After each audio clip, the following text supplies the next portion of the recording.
जड़ भरत जी बचपन में कितना भी माता पिता शिक्षा दें कि ऐसा है बेटा कि अध्ययन करो। भरत जी कभी जो है अध्ययन नहीं किए, केवल परमात्मा का ही चिंतन किए, इसके अलावा और कुछ चिंतन नहीं किया। और भरत के और जो भाई थे वो तो योग्य थे, और भाई कहते कि भाई ऐसा है कि न पढ़ता है न लिखता है, दिन भर घूमता रहता है।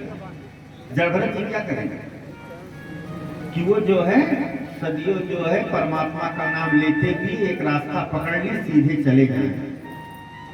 अब समझ लें कि अब वापस आना है तो शाम तक फिर वापस चले आओ, इतना दूर जाए। भाइयों को स्नेहा होना, और जब तक माता पिताजी रहे तब तक तो घर में भोजन की व्यवस्था थी। और जब माता पिताजी चले गए, माता पिताजी की जब उनका स्वर्गवास हो गया तो भाभियों ने कह दिया कि ऐसा है अब तुम जाओ घर से निकल जाओ। कहा क्या करें? कहा कि खेत में जा करके वहीं पर खेतों में काम कर रहा है, इतना चिड़िया हैं कि फसल चुन ले रही हैं। अब चुन ले रही हैं तो जा करके वही खेत में रखवाली करो। भरत जी ने सोचा कि बहुत अच्छा कार्य कर गया। अभी तक तो पैदल चलना पड़ता था और जो है खेत की रखवाली करना, खेत की रखवाली के लिए उद्यत हो जाता है। बुखार है मेरे को। और वहीं पर एक पेड़ पर बैठ करके भगवान का स्मरण करते थे,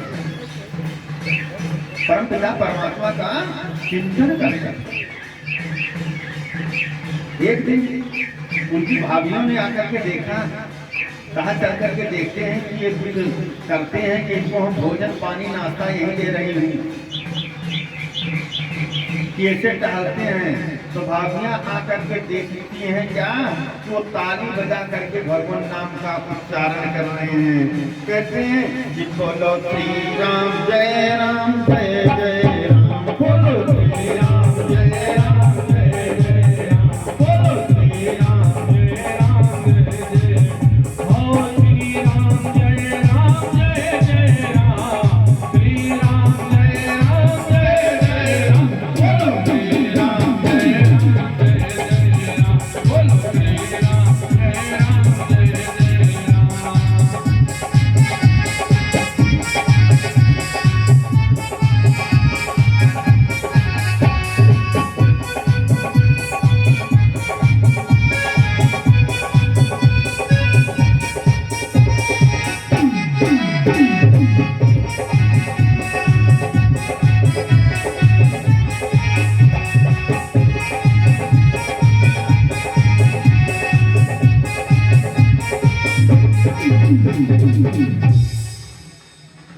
भाभियों ने जब देखा कि ये भजन कर रहे हैं श्री राम जय जय राम, तो भाभियों ने कहा कि ठीक है, हम इनको भोजन देते हैं। तो ये क्या करते हैं कि ये खेतों में इतना काम कर रहा है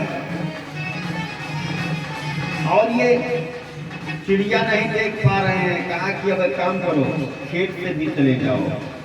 कहा कहाँ जाएं?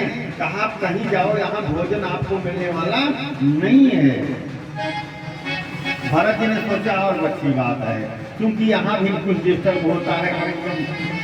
भाभियाँ आ जाते हैं तो कहती हैं, कुछ देर वार्ता करती हैं। जंगल में चले गए और जंगल में बैठ करके भगवान नाम का सदैव चिंतन करते हैं और यही प्रार्थना करते हैं, प्रभु कृपा दृष्टि बनाइए। एक बार जो है चक्रवर्ती सम्राट था, दूसरे जन्म में मृग हुआ, तीसरे जन्म में ब्राह्मण के कुल में मेरा जन्म हुआ। और वहीं पर जो है अपना भजन करने लगे। एक दिन एक राजा था रघुगण, अब वो भजन कर रहे हैं कि एक दिन कुछ डकैत आ गया, डकैतों को नरबलि देना था। तो ढूंढ रहे हैं, किसी को नहीं पाए और अंत में मिल गए भरत जी। डकैतों ने पकड़ लिया और सरदार के पास ले जाकर के कहा कि देखो यही है सबसे मोटा ताजा, और भद्रकाली के मंदिर में किसी की बलि दे दो। कहा ठीक है। ले गए जब भरत जी को खूब खिलाया पिलाया, भोजन नाश्ता जलपान कराया और कहा कि ऐसा है अब लेट जाओ माँ भद्रकाली के मंदिर में। कहा क्यों? कहा तुम्हारी बलि देना है। भरत जी सोचे कि ये काम तो अच्छा है कि मेरा शरीर माँ के काम में आ जाए, ये तो बहुत उत्तम बात है। साष्टांग प्रणाम करके लेट गए और जैसे डकैतों ने तलवार उठाई, माँ भद्रकाली प्रकट हो गई और माँ भद्रकाली ने कहा कि इन डकैतों को नहीं पता है कि ब्रह्मज्ञानी जो है चरणों में पड़ा हुआ और इसकी बलि दे रहे हैं, और डकैतों की तलवार लेकर के डकैतों का सर काट दिया। और इस दृश्य को जब देखा भरत जी तो बहुत रोए कि माँ मेरा शरीर आप कि अगर बलि चढ़ जाता तो बड़ा पुण्य काम हो, लेकिन माँ ये शरीर आपको स्वीकार नहीं है। उसके बाद चले आए और उसके बाद जैसे आते हैं देखते हैं कि एक राजा रघुगण बहुत सत्संगी था। जहां भी कथा हो, भागवत हो, सत्संग हो, देवालय हो, वहां वो जाता था। एक दिन जा रहा था तो उसकी पालकी में कुछ कहार लगे हुए थे। एक कहार बीमार हो गया। कहा कि किसी को ढूंढ करके लाओ, तो कहारों को और कोई नहीं मिला, यही भरत जी मिल गए। अब भरत जी जब मिल गए कहा ठीक है चलो परोपकार करेंगे। अब ये पालकी में लग गए, लेकिन ये चीटा चीटी बचा करके और जैसे कोई चीटा चीटी आ जाए वैसे उछल जाए, और जैसे उछले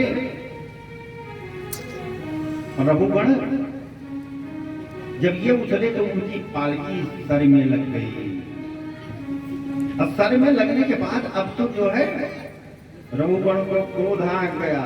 रघुगण ने कहा कस्तुम निगूढ़ चरित जानाम विभ्रांत स्तोत्रम कथम वधूतः कस्यासि पुत्रस्य इहापि कस्मात् हेमायनी दत्तजोतसप्लः।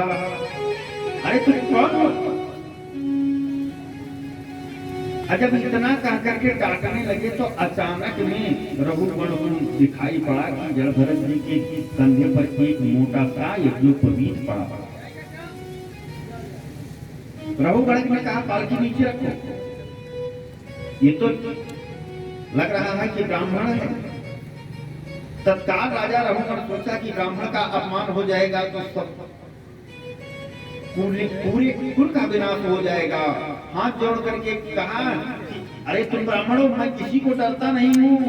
ना हम संगे सुरराज वज्रा न त्रय शतोलान्नयम सदंडा।